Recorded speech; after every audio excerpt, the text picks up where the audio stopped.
ತಂದೆಯವರು ಯಾವಾಗಲೂ ಹೇಳ್ತಿರ್ತಾರೆ, ಸಾವಿರಾರು ವರ್ಷಗಳಿಂದನೂ ಕೂಡ ನಮ್ಮ ಭಾರತೀಯ ಸಮಾಜದಲ್ಲಿ ಶೋಷಣೆ ಅನ್ನೋದು ಹಾಸುಹೊಕ್ಕಾಗಿ ಬಂದ್ಬಿಟ್ಟಿದೆ ಅಂತೇಳಿ.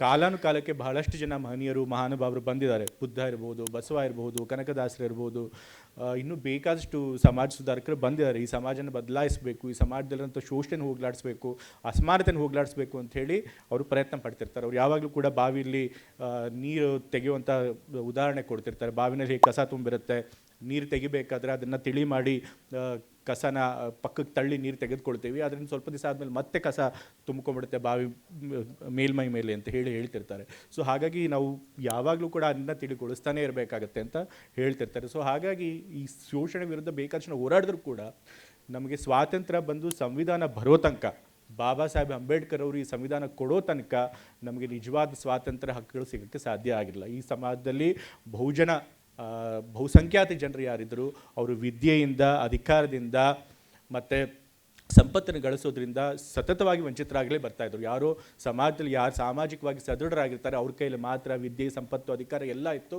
ಮಿಕ್ಕರವರೆಲ್ಲರೂ ಕೂಡ ಅವ್ರ ಕೈ ಕೆಳಗೆ ನಾವು ಬದುಕಬೇಕಾಗಿದ್ದಂಥ ಪರಿಸ್ಥಿತಿ ಇತ್ತು. ಆದರೆ ಸಂವಿಧಾನ ಬಂದು ಸಂಪೂರ್ಣವಾಗಿ ನಮಗೆಲ್ಲರಿಗೂ ಕೂಡ ಶೋಷಣೆಯನ್ನು ತೆಗೆದು ಹಾಕದೇ ಇದ್ದರು, ಸಂಪೂರ್ಣವಾಗಿ ಸಮಾನತೆಯನ್ನು ತರದೇ ಹೋದರೂ ಕೂಡ ಇವತ್ತು ತಕ್ಕ ಮಟ್ಟಿಗೆ ನಾವೆಲ್ಲರೂ ಕೂಡ ಬಹುಸಂಖ್ಯಾತ ಜನರು ವಿದ್ಯಾವಂತರಾಗಕ್ಕೆ ಅವಕಾಶ ಮಾಡಿಕೊಟ್ಟಿದೆ, ಸಂಪತ್ತು ಗಳಿಸೋಣ ಅವಕಾಶ ಮಾಡಿಕೊಟ್ಟಿದೆ. ಹಾಗಾಗಿ ಈ ಸಂವಿಧಾನದ ಕಾರಣದಿಂದಾಗಿ ಇವತ್ತು ನಾವು ಬಹುಸಂಖ್ಯಾತ ಜನರು ಎದೆಗಾರಿಕೆಯಿಂದ, ಸ್ವಾಭಿಮಾನದಿಂದ ಬದುಕಕ್ಕೆ ಸಾಧ್ಯ ಆಗಿದೆ. ಸೊ ಹಾಗಾಗಿ ಸಂವಿಧಾನ ಅನ್ನೋದಿದೆಯಲ್ಲ, ಅದು ನಮ್ಮೆಲ್ಲರೂ ಕೂಡ ರಕ್ಷಿಸುವಂಥ ಗ್ರಂಥ. ಅದು ಬರೀ ಒಂದು ಶಾಸ್ತ್ರ ಅಥವಾ ಗ್ರಂಥ ಅಲ್ಲ ಅಂತ ಹೇಳ್ತಿದ್ರು ಸೌಮ್ಯ ಅವರು. ಅದೊಂದು ಜೀವಂತ ಲಿವಿಂಗ್ ಡಾಕ್ಯುಮೆಂಟ್, ಅದೊಂದು ಜೀವಂತವಾದಂಥ ಗ್ರಂಥ. ಅದರೊಳಗಿರುವಂತಹ ಆಶಯಗಳನ್ನು ನಾವು ಅಳವಡಿಸ್ಕೊಂಡ್ರೆ ಮಾತ್ರ ನಮ್ಮ ಸಮಾಜನೂ ಕೂಡ ಚಲನೆ ಇರುತ್ತೆ, ಪ್ರಗತಿಶೀಲವಾಗಿ ನಡ್ಕೊಂಡು ಹೋಗೋಕ್ಕೆ ಸಾಧ್ಯ ಆಗುತ್ತೆ, ಪ್ರಜಾಪ್ರಭುತ್ವ ಉಳಿಯೋದಕ್ಕೆ ಸಾಧ್ಯ ಆಗುತ್ತೆ. ಅಲ್ಲಿರುವಂತಹ ಆಶಯಗಳಿಗೆ ವಿರುದ್ಧವಾಗಿ ನಾವು ನಡ್ಕೊಂಡಾಗ, ಅದರ ಆಶಯಗಳಿಗೆ ಧಕ್ಕೆ ಆಗುವಂತಹ ಒಂದು ಕೆಲಸಗಳ ಸಮಾಜದಲ್ಲಿ ಆದಾಗ ಖಂಡಿತ ನಮ್ಮ